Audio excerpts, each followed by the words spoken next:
정확한 현재 그 현황에 대해서는 전문가와 함께 바로 짚어보겠습니다. 네, 정재훈 가천대의대 예방의학과 교수 나오셨습니다. 어서 오십시오. 네, 안녕하세요.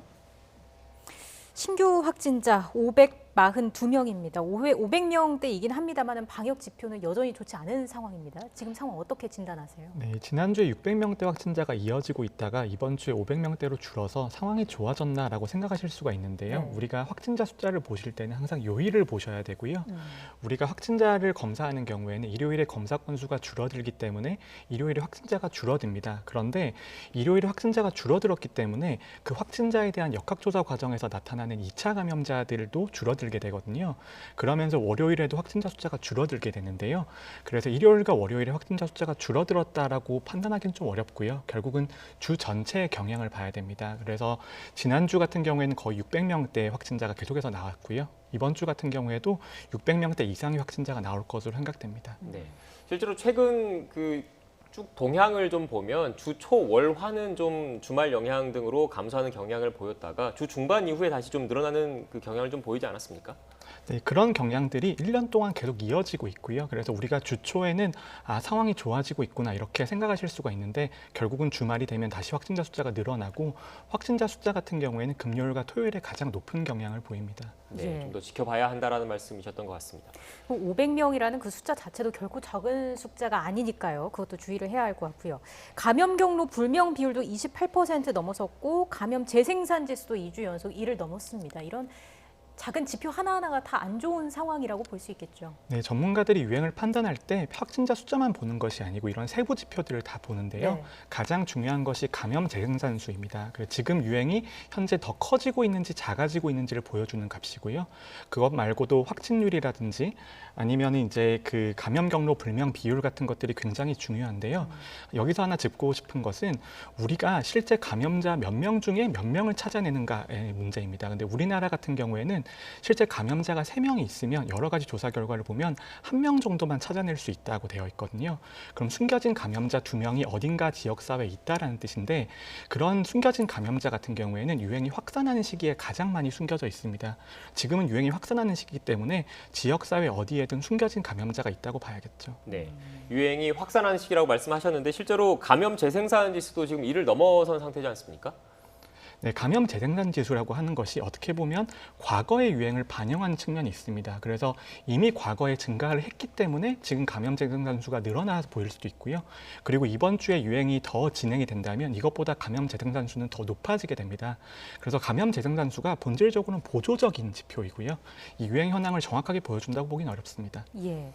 상황이 뭐 이렇다 보니까 우리 학부모님들의 걱정도 이만저만이 아닐 것 같습니다. 학교 내 감염도 다소 발생하고 있고요. 등교 수업은 현재 상태로는 괜찮겠습니까? 결국 지역사회 감염이 늘어나고 등교가 개시가 되면 학교에서의 확진자 발생이 늘어나는 건 어떻게 보면 너무나 당연한 현상입니다. 여기서 제가 말씀드리고 싶은 것은 예. 방역의 패러다임인데요. 우리가 이때까지 어떻게 대응을 했냐 하면 최대한 확진자 숫자를 줄이기 위해서 사회적 거리두기도 강력하게 하고 학교도 문을 닫고 그렇게 1년 동안 보내왔습니다. 근데 그러다 보니까 사회 경제적인 피해가 너무 누적이 됐기 때문에 큰 피해가 증가하지 않는 선에서는 하나씩 열어보자라는 정책을 펼치고 있는 거거든요. 근데 우리가 그러면 학교를 열었는데 학교에서 확진자가 늘어났다고 해서 다시 과거로 돌아가게 되면 우리가 추진하던 방향에서는 다시 또 반대로 가는 겁니다. 우리가 방역의 패러다임이라고 하는 것이 확산을 계속 억누르는 정책에서 어느 정도 확산을 유지를 하면서 급격하게 증가하지 않게 하는 그런 패러다임으로 어느 정도 전환되고 있는 과정이라고 보시면 되거든요. 그래서 학교에서 관리 가능한 수준의 감염이 생긴다면 학교 수업은 계속할 수 있을 것으로 보입니다. 네. 지금 교수님께서 방역의 패러다임 말씀을 하셔서 이 질문을 좀 드려야 될 것 같습니다. 최근 방역의 패러다임을 좀 더 바꿔야 되지 않느냐 전반적으로 특히 서울시에서 그런 의견들이 좀 나오고 있습니다. 핵심은 물론 구체적인 안은 나오지 않았는데 예시로 좀 거론되고 있는 게 업종별로 영업 제한 시간을 좀 달리 해야 되는 것 아니냐 이런 의견들이 좀 나오고 있더라고요. 여기에 대해서는 어떻게 생각하십니까? 저는 서울시가 제기하는 문제의식에 대해서는 굉장히 동의를 합니다. 우리의 사회적 거리두기 정책이라는 것이 결국 소상공인과 자영업자의 희생을 바탕으로 하고 있는 것들이 분들이거든요. 그런데 그런 분들에 대해서 경제적인 지원이 없으면서 방역의 의무만 강요하는 것은 지속 가능한 방역이라는 측면에서는 굉장히 부정적인 요소이기 때문에 저는 충분히 고려해 볼 수 있다고 생각을 합니다. 하지만 중요한 것은 시기라고 생각을 하는데요. 지금은 4차 유행이 급격하게 증가하고 있는 골든타임이라고 볼 수 있고 확산이 점점 더 거세지는 시점입니다. 그런데 지금 시점에서 마치 중앙정부와 지자체가 이견이 있는 것처럼 보이거나 아니면 국민들에게 방역이 앞으로 완화될 거라는 신호를 보여드리는 것은 그 자체만으로도 확산을 증가시킬 수 있는 요소거든요. 그래서 이런 논의는 당연히 열린 장에서 충분히 해볼 만한 주제입니다만 저는 시기가 조금 더 4차 유행이 잦아든 다음이었으면 좋겠습니다. 다시 말해서 자칫 거리두기 완화라는 잘못된 신호를 국민한테 줄 수도 있다라는 말씀이시죠? 네, 그렇습니다. 알겠습니다. 서울형 거리두기 그 전제가 되는 건 결국 신속 항원 검사 키트 도입입니다. 이걸 또 개념을 한번 정리를 해보겠습니다. PCR 검사와 어떤 차이가 있습니까? 결국 PCR 검사가 우리가 골드 스탠다드라고 하는 결국 기준이 되는 검사이고요. 신속 항원 검사는 PCR 검사를 하면은 검사가 나오는데 3시간에서 6시간 정도 걸리게 됩니다. 그래서 검사가 좀 오래 걸리기 때문에 그것보다는 좀 더 간편한 방식이고 정확도가 떨어지지만 빠르게 결과를 얻을 수 있는 검사라고 생각을 하시면 되고요. 이때까지 우리나라에서 시행되는 PCR 검사와 신속 검사는 검체 채취는 대부분 의료인이 똑같이 동일하게 합니다. 하지만 검사가 나오는 시간이 더 짧기 때문에 선별 진료소에는 2가지 모두 다 사용을 하고 있는 상태인데 그래도 우리나라에선 대부분의 진단 검사는 PCR 검사로 이루어진다고 보셔야 됩니다. 네, 지금 신속 검사의 그 단점에 대해서 말씀해 주셨는데 그 핵심 결국 정확성의 문제인 것 같아요. 그런데 실제로 코로나19 양성을 코로나19 바이러스에 감염이 됐는데 이 신속 검사에서는 음성으로 나왔을 경우에 오히려 더 감염을 확산시킬 수 있는 우려, 이게 가장 큰 거지 않습니까, 지금? 네, 그런 개념을 설명드리면 민감도라고 하는 것입니다. 실제 확진자가 있을 때 그 사람을 양성으로 판단할 확률을 우리가 민감도라고 하는데요. 근데 신속 항원 검사의 제조사가 제시하는 민감도와 우리가 현장에서 사용했을 때 나타나는 민감도가 굉장히 큰 차이가 있습니다. 그래서 제조사에서는 거의 80에서 90% 정도의 민감도를 보인다라고 발표를 했지만 국내에서 수행된 여러 연구들을 보면 실제로 50% 미만이거나 낮은 경우에는 거의 20%에 불과한 경우들도 있거든요. 근데 그런 이유는 제조사에서 제시하는 그런 성능은 가장 검사가 잘 되는 환경에서 일어난 검사입니다. 그래서 검체 같은 경우에는 굉장히 바이러스 농도가 높거나 중환자를 대상으로 검사를 했을 때는 그런 성능이 나올 수가 있습니다. 하지만 우리가 이런 신속 검사를 쓸 때 현장을 보면 무증상 감염자도 있고요. 감염이 굉장히 초기이신 분도 있을 겁니다. 근데 그런 분들 같은 경우에는 바이러스의 농도 자체가 굉장히 낮기 때문에 아무리 좋은 검사를 한다고 하더라도 그 검사의 본질적인 한계를 뛰어넘을 수는 없게 되는 겁니다. 그렇기 때문에 이제 민감도가 10%, 20%, 50% 정도까지 나오는데 그렇게 되면 우리가 위음성의 문제가 말씀하시는 것처럼 생기는 거죠. 실제 음성으로 나온다고 하더라도 그 사람이 양성이었을 확률인데 이것은 민감도가 낮아지면 낮아질수록 더 커지게 됩니다. 그래서 지금 신속 검사들의 가장 큰 문제가 이런 위음성 때문에 이런 방역에 더 부담을 주지 않을까 이런 것들이 가장 큰 우려겠죠. 네.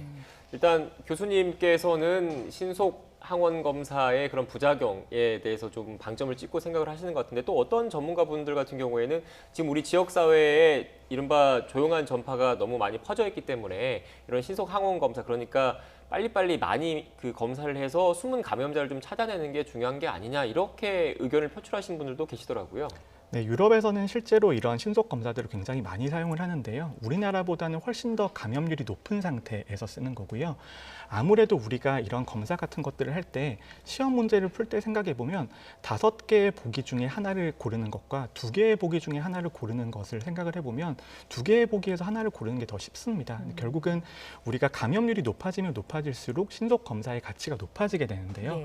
과연 우리나라의 상황이 이런 신속 검사를 할 만큼 감염률이 높은 상황인가에 대한 검토가 필요할 것 같고요. 그 다음에 이제 그 신속 검사에 대해서는 우리가 비용 효과라는 측면도 좀 고려를 해봐야 됩니다. 우리가 이렇게 많은 사람들을 검사를 해서 도대체 몇 명의 확진자를 찾아낼 수 있을 것인가에 대해서도 반드시 고려를 해야 되고요. 그럼 우리가 너무 지나치게 많은 검사와 노력을 들었는데 이런 이제 실제로 찾아내는 확진자 숫자가 너무 적게 되면 우리가 들인 노력 대비 비용이 너무 많이 들게 되는 겁니다. 네. 이런 의견들이 계속 그 여러 전문가분들의 의견이 정부 당국에도 전달이 되고 있고 지금 내부적으로 검토가 되고 있는 거죠. 네, 내부적으로 검토가 되고 있습니다만 아까 말씀드렸던 방역의 패러다임이라는 것도 걸려 있습니다. 우리가 사회적 거리두기를 완화하는 방향으로 가고 어느 정도 백신이 고위험군에 대한 접종이 이루어지면서 고위험군에 대한 보호가 완전히 이루어지는 시점은 사실상은 사회적 거리두기를 점차 줄여나가도 되는 시점이거든요. 예. 네, 그런 시점에 우리가 어느 정도는 진입을 하고 있다고 봐야 될 것 같고요.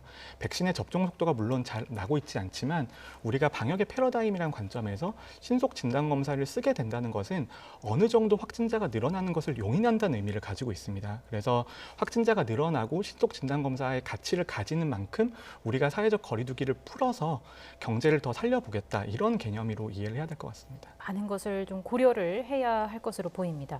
백신 이야기를 좀 해보겠습니다. 백신 수급 불안이 좀 여전한 상황인데 노바백스 같은 경우에는 6월에 완제품이 출시될 전망입니다. 일단 기존 계획보다는 1,000만 명분이 줄었습니다만은 그래도 지금 상황에서 좀 구원투수 역할을 하게 될까요? 저는 노바백스 백신에 대해서 굉장히 긍정적으로 평가를 하는데요. 그 이유 중에 하나가 기존에 나왔던 백신들, 화이자의 백신은 mRNA 플랫폼이고 아스트라제네카의 백신은 바이러스 전달체 플랫폼입니다. 근데 이런 플랫폼들은 과거에 쓰이지 않는 새로운 형태들이었거든요. 하지만 노바백스는 합성항원 백신이라고 해서 기존에 자주 쓰던 백신들에서 쓰던 방식이었기 때문에 아무래도 안전성에 있어서는 우위가 있을 것으로 생각이 들고요. 네. 지금 아스트라제네카에서 희귀혈전 문제들이 나오고 있습니다만 미국에서 얀센 백신 같은 경우에도 혈전에 대한 우려가 일부 주에서 제기가 되고 있는데 결국 얀센 백신과 아스트라제네카 백신은 둘 다 바이러스 전달체 플랫폼이라는 공통점을 공유를 하고 있습니다. 근데 그런 플랫폼의 한계를 조금 더 보수적이고 안전한 형태의 플랫폼을 가져가기 때문에 노바백스가 어느 정도 이점이 있을 것으로 생각을 하고요. 거기에 더해서 국내 생산이 어느 정도 이루어진다는 점은 굉장히 장점이라고 볼 수 있습니다. 네. 또 국내 생산 이루어진 것과 별개로 또 그 아스트라제네카 백신과 달리 기술 이전이 되기 때문에 자체적으로 수급 조절도 가능하다고 그러던데 어떻습니까? 근데 수급 조절이라고 하는 것은 조금 더 먼 이야기고요. 네. 당장은 공급이 굉장히 모자란 상태이기 때문에 기술 이전 여부에 따라서 공급이 극적으로 달라지진 않을 것 같습니다. 네. 아직 유럽과 미국의 승인이 나지는 않은 상황인 거잖아요. 이게 그렇다면 실제 국내 접종은 한 3분기부터 가능하다라고 보면 되겠습니까? 유럽은 아마 5월 정도에 승인이 날 것 같고요. 미국은 그거보다 조금 늦어질 것 같습니다만 이런 아까 말씀드렸듯이 플랫폼 자체가 과거에 어느 정도 증명이 되어 있던 플랫폼이고 그리고 임상 3상 시험 결과들이 나와 있기 때문에 실제 국내 승인에는 큰 문제가 없을 것 같습니다. 네. 네. 그렇다면 일단 노바백스의 기대를 좀 거시고 계시는 것 같은데 실제 그 집단 면역 오는 11월 집단 면역 달성에는 좀 그 계획이 좀 정상적으로 진행이 될까요? 어떻습니까? 집단 면역에 대해서는 조금 또 다른 이야기를 드리고 싶은데요. 네. 이제 정부의 목표가 11월까지 전 국민 70%를 접종하겠다. 그래서 집단 면역을 달성하겠다라는 이야기를 했습니다. 네. 그런데 우리가 집단 면역에 대한 정의를 조금 잘못 이해하고 있다고 생각을 하고요. 첫 번째는 정부가 제시한 70%보다 집단 면역이 요구되는 수준은 더 높을 수가 있습니다. 특히 변이 바이러스가 유입이 되고 전파 속도가 빨라지고 전파력이 커지고 있기 때문에 우리가 70%의 접종률에 도달한다고 하더라도 집단 면역에는 도달하지 못할 수 있습니다. 80%나 90%가 필요할 수 있고요. 그리고 두 번째는 백신의 효과가 100%가 아닙니다. 그래서 70% 접종한다고 하더라도 집단 면역 70%와 접종률 70%는 다른 의미를 가지고 있거든요. 저는 11월까지 접종률 70%는 정부가 노력을 한다면 달성할 수 있다고는 생각을 합니다. 근데 그럼에도 불구하고 70%의 접종률에 도달한다고 하더라도 우리가 집단 면역이 형성되는 것은 같은 의미는 아니라는 것이죠. 예. 지금 말씀하신 내용을 좀 다시 좀 쉽게 좀 설명을 좀 해보면 그 정부가 제시하는 11월 70%는 우리 국민 가운데 70%가 실제로 접종을 하는 그 비율을 얘기를 하는 거고 또 각 백신마다 예방률이 좀 다르지 않습니까? 100%가 아니기 때문에 백신을 맞은 사람이 전부 다 그 코로나 바이러스에 감염이 안 된다라는 것을 장담을 못하기 때문에 그런 예방률을 고려해서 70%보다 더 많은 사람이 백신을 접종을 해야 집단 면역이 달성을 할 수 있다. 이런 의미십니까? 네, 그런 의미이고요. 정부가 제시한 것보다 우리가 목표의 접종률이 더 높아야 된다는 의미입니다. 그리고 우리가 국민들에게 조금 더 명확한 목표를 알려드릴 필요가 있는데요. 11월까지 접종률 70%를 도달한다고 하더라도 집단 면역 형성이 안 될 수 있기 때문에 예. 상황이 더 길어질 수 있다라는 건 설명을 드려야겠죠. 하지만 그 정도 접종률에 도달하게 된다면 중환자는 거의 발생하지 않으실 거고요. 대부분 경증 질환자이실 거기 때문에 저는 그걸 종식의 시점이라고 본다면 종식이라고 볼 수는 있을 것 같습니다. 하지만 종식이 곧 집단 면역 형성 시점도 아니고 집단 면역 형성 시점이 접종률 시입하는 시점도 아닙니다. 그래서 그건 다 다른 개념이죠. 네, 예. 말씀하신 걸 들어보면 오는 11월이 되면 어느 정도 코로나 상황에서 벗어날 수 있을 거라는 기대를 많이 하는데 그것보다는 실제 집단 면역이 형성된 시점은 내년으로 넘어갈 수도 있다라는 말씀이신 것 같네요. 네, 그렇습니다. 집단 면역 형성 시점은 이것보다 더 길 수도 있고요. 더 앞당겨질 수도 있습니다. 근데 집단 면역에 기여하는 것은 백신 접종으로 면역을 획득하는 분도 있지만 감염으로 면역을 획득하시는 분도 있거든요. 그래서 국내 유행 상황이 더 심각해진다면 감염으로 면역을 획득하시는 분들의 비율이 늘어나기 때문에 그 시기는 유동적일 수 있고요.